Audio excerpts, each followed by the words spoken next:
मित्रांनो, 1897 मध्ये अमेरिका आणि युरोपमधून परत आल्यानंतर स्वामी विवेकानंद यांनी बेलूर मठाची स्थापना करण्यास सुरुवात केली. त्यावेळेस त्यांनी धीरामाता यांना लिहिलेलं एक पत्र आहे.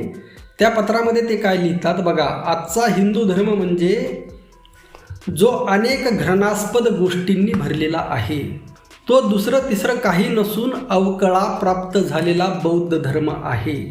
हे आपण हिंदूंना समजावून देऊ शकलो तर फारशी खळखळ न करता तो सोडून देणे त्यांना शक्य होईल. मित्रांनो, या अनुषंगाने आपण काही विश्लेषण करणार आहोत. आणि आजचा जो आपला मूळ विषय आहे, मोहन भागवत यांचा जो इंटरव्ह्यू झाला जेनझीतर्फे, अर्थातच तो सिलेक्टेड होता.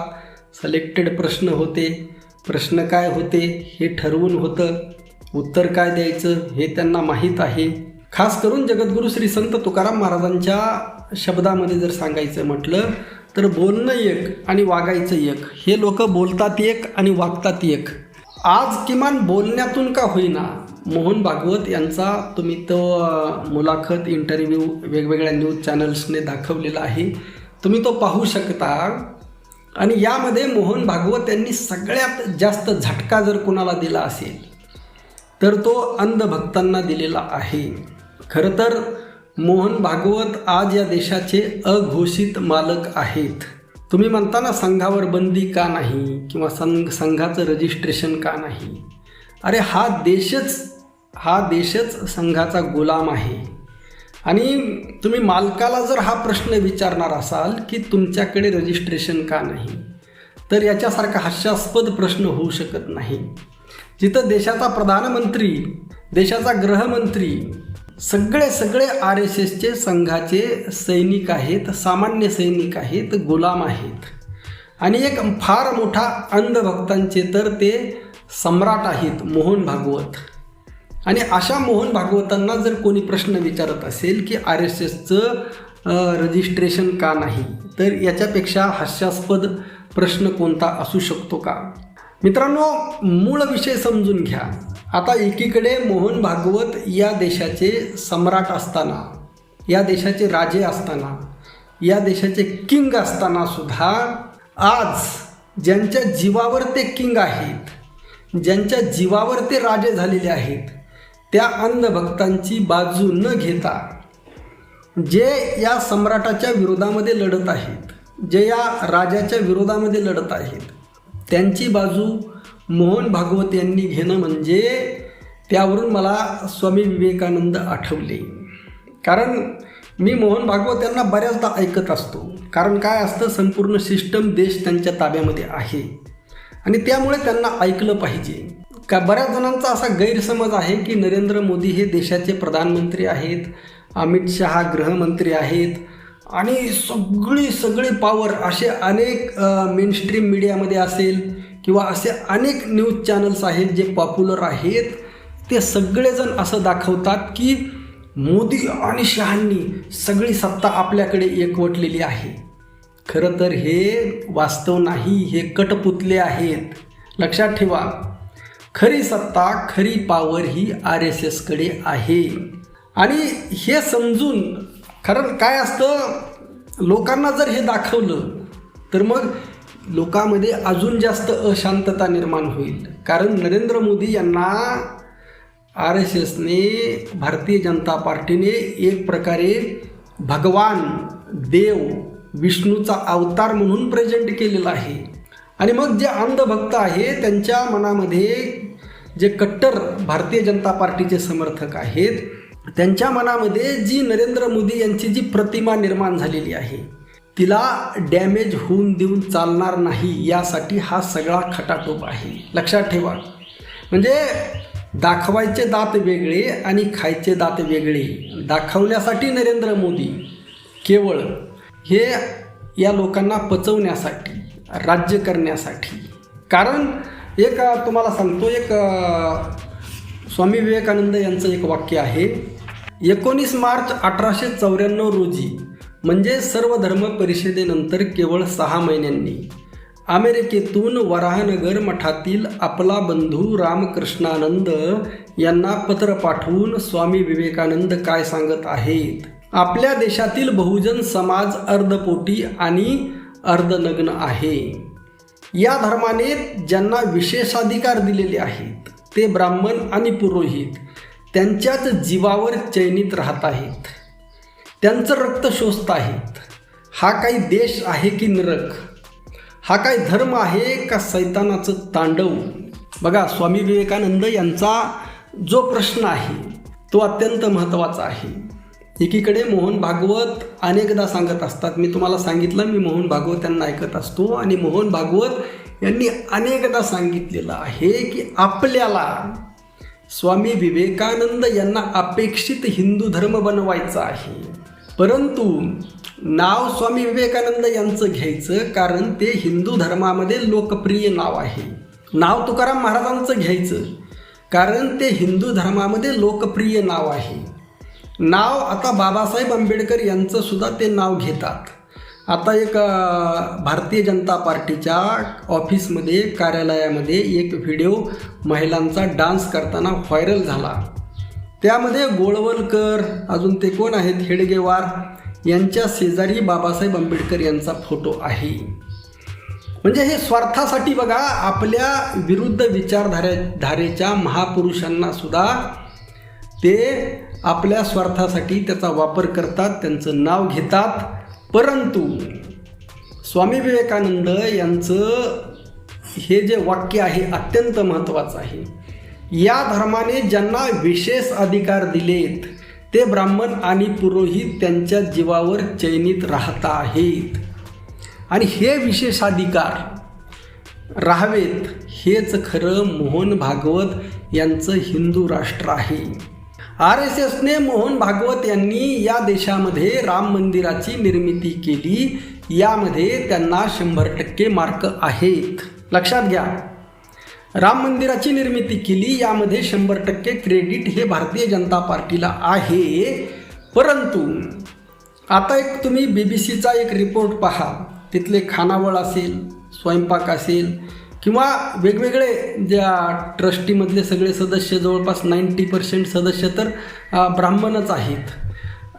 एवढंच नाही, म्हणजे जे जे टेंडर दिलेले आहेत वेगवेगळे जेवणाचे असतील, कशाचे असतील, यामध्ये सुद्धा 90% भरणा हा ब्राह्मणांचाच आहे. म्हणजे स्वामी विवेकानंद यांनी जी खंत व्यक्त केलेली आहे की हा धर्म आहे की सैतानाचं तांडव.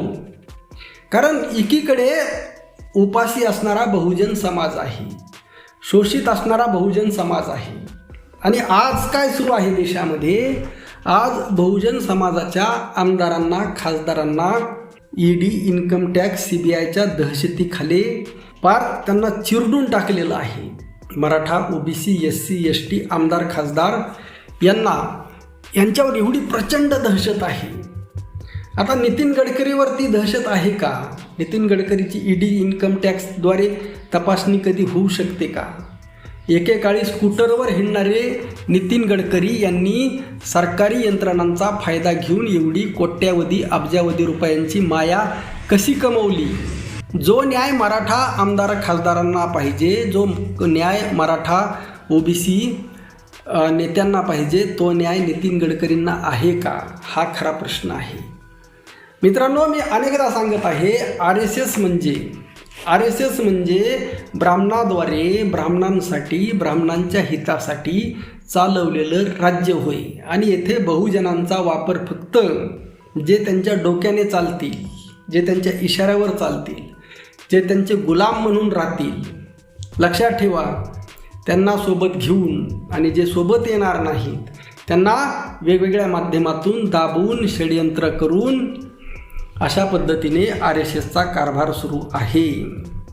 लक्षात घ्या. आणि येथे काही गोष्टी मी तुम्हाला आता पुढच्या व्हिडिओमध्ये मी सविस्तर सांगणार आहे. येथे लक्षात घ्या, स्वामी विवेकानंद वारंवार, तुम्ही त्यांचं लिखाण संपूर्ण वाचा, वारंवार बौद्ध धर्माची बाजू घेतात आणि हिंदू धर्माची सुद्धा बाजू घेतात. परंतु तो हिंदू धर्म स्वामी विवेकानंद यांना अपेक्षित कोणता आहे हे महत्त्वाचं आहे. जेथे स्वामी विवेकानंदाचा तर स्पष्ट एक आदेश आहे, पुरोहितशाही नष्ट करा. लक्षात घ्या. म्हणजे येथील बहुजन समाजाला पुरोहितांच्या कर्मकांडाच्या अंधश्रद्धेच्या गुलामगिरीतून मुक्त करा. स्वामी विवेकानंद यांना दुसरं अपेक्षित काय आहे की जर एखादा दलित हिंदू असेल, आदिवासी हिंदू असेल, ओबीसी हिंदू असेल तर जेवढे अधिकार ब्राह्मणांना आहेत तेवढेच अधिकार त्यांना सुद्धा असले पाहिजेत. ही म्हणजे जी समता, संविधानाला अपेक्षित समता, स्वातंत्र्य, बंधुता, न्याय ही मांडणी स्वामी विवेकानंद यांनी केलेली आहे. जी मांडणी तुम्हाला जगद्गुरू श्री संत तुकाराम महाराजांच्या गाथेमध्ये दिसते. परंतु येथे तुम्ही जर एवढी विषमता पेरलेली आहे आणि आज मोहन भागवत आज यांनी अंधभक्तांची बाजू का घेतली नाही? कारण यातील 90% अंधभक्त हे बहुजन समाजातले आहेत, लक्षात घ्या. आणि त्यामुळे बहुजन समाजाविषयी मोहन भागवत यांच्या मनामध्ये किंवा RSSच्या मनामध्ये 0.001% सुद्धा प्रेम नाही. आणि त्यामुळे ज्यांच्याबद्दल प्रेमच नाही त्यांना हे कधीही वाऱ्यावर सोडणार. परंतु हे आमच्या बहुजनांच्या लक्षात यायला तयार नाही. ज्या पद्धतीने संग्राम भंडारे यांनी आता जे कीर्तनकार आहेत वारकरी संप्रदायातले, त्यांनी नरेंद्र मोदी यांचा फोटो धुतला. आता तिथं तो फोटो धुतल्यानंतर बघा नेमकं काय झालं, बघा नीट विषय समजून घ्या. या संग्राम भंडारेच्या मनामध्ये प्रचंड प्रेम आहे नरेंद्र मोदी यांच्याबद्दल, RSS बद्दल, मोहन भागवत यांच्याबद्दल. आता संग्राम भंडारे ओबीसी मराठा कोण आहे माहीत नाही, परंतु बहुजन आहेत. आता राम मंदिराच्या ट्रस्टीवर ठीक आहे, तुम्हाला वेगळ्या विचारधारेचं चालत नाही, परंतु संग्राम भंडारेला एक ओबीसी म्हणून, हिंदू म्हणून किंवा काय त्यांची दुसरी कोणती जात असेल मला माहीत नाही, तुम्ही राम मंदिराच्या ट्रस्टीवर घ्या. या देशामध्ये जे अनेक जात समूह आहेत त्यांना तुम्ही ट्रस्टीवर घ्या. राजपूत घ्या, यादव घ्या, आहिर घ्या, निषाद घ्या, परंतु तुम्ही त्यांना घेणार नाही. लक्षात घ्या, मूळ मुद्दा हा येथून संघर्षाचा आहे. सिलेक्टेड प्रश्न, सिलेक्टेड उत्तरं आणि ज्या अंधभक्तांच्या जीवावर हा RSSचा बाजार उभा आहे, डोलारा उभा आहे, ज्याद्वारे त्यांनी हा देश ताब्यामध्ये घेतलेला आहे, ज्याद्वारे मोहन भागवत सम्राट झालेले आहेत, त्या अंधभक्तांच्या बुडाखाली सुरुंग लावण्याचं काम यांनी केलेलं आहे. हे काय एक मन आहे, कहावत काहीतरी, ऐसा कोई सगा नाही जिसको हमने ठगा नाही. यांच्यासाठी कोणीही आपलं नाही, लक्षात ठेवा. आणि हे केवळ यांचं ब्राह्मण जातीवर सुद्धा प्रेम नाही, लक्षात घ्या. काही जणांचा असा गैरसमज आहे की मी जरी त्यांची व्याख्या केली असली, यांचं ब्राह्मण जातीवर प्रेम आहे, यांचं ब्राह्मण जातीवर सुद्धा प्रेम नाही. यांच्या मनामध्ये एक सुप्त असा अहंकार आहे, जात अहंकार, वर्णश्रेष्ठत्वाचा अहंकार, जात श्रेष्ठत्वाचा अहंकार. आणि या अहंकाराला काय असतं, सतत जागृत तेवत ठेवावं लागतं, त्याला फुंकर घालावी लागते. आणि तो स्वतःचा अहंकार टिकवण्यासाठी, जिरवण्यासाठी यांना हे उपद्व्याप करावे लागतात. आणि यामुळे हा देश रसातळाला गेलेला आहे. आता धीरेंद्र शास्त्री जो पाखंडी आहे, जो संघी आहे, ज्या संघाने RSSने इथं महाराष्ट्रामध्ये त्याला बोलवलं, त्याने छत्रपती शिवाजी महाराजांची बदनामी केली, त्याला पुरस्कार दिला, सन्मान दिला, तिथं त्या छतरपूर जिल्ह्यामध्ये तिथं त्याने गरीब ब्राह्मणांच्या जमिनी हडपण्याचं काम केलं. म्हणजे यांना फक्त एक स्वतःची एक अहंकाराची व्यवस्था निर्माण करायची आहे. आणि त्यामुळे येथे यांना ब्राह्मणांचं सुद्धा काही देणं घेणं नाही, हे सुद्धा अनेक ब्राह्मणांच्या लक्षामध्ये आलेलं आहे. त्यामुळे आज अनेक ब्राह्मण, उत्तर प्रदेश असेल, महाराष्ट्र असेल, वेगवेगळ्या प्रदेशामध्ये यांना विरोध करत आहेत. आणि अनेक ब्राह्मण आहेत जे समतावादी आहेत आणि अनेक बहुजन आहेत जे अंधभक्त बनलेले आहेत, विषमतावादी आहेत. ही विचारांची लढाई आहे, लक्षात घ्या. आता स्वामी विवेकानंद यांच्या अनुषंगाने आपण एक छान व्हिडिओ बनवणार आहोत आणि ज्यामध्ये मोहन भागवत यांचं खरं स्वरूप, खरी पोलखोल करणार आहोत. मुद्दा आज मी त्यांचा पूर्ण इंटरव्ह्यू पाहिला नाही, पहिले 10 मिनटं पाहिले आणि पहिल्या 10 मिनटामध्येच कसा असतो, एखादा बॅट्समन येतो आणि प्रत्येक बॉलवर चौकार मारतो, सिक्सर मारतो आणि समोर त्याचा धुवा उडवतो. अगदी त्याच पद्धतीने पहिल्या 10 मिनटामध्ये मोहन भागवत यांनी अंधभक्तांचा धुरळा उडवून टाकलेला आहे. अगदी शिक्षणावर 6% खर्च असेल, जनजीचा बोलण्याचा अधिकार असेल किंवा त्यांना जी विदेशी फंडिंग येते याचं त्यांनी केलेलं खंडन असेल किंवा त्यांच्यासोबत संवाद झाला पाहिजे, डायलॉग झाला पाहिजे, अशा अनेक म्हणजे आणि आता तिथं आलेली सगळी जनजी ही कोण आहे तुम्हाला माहीत आहे.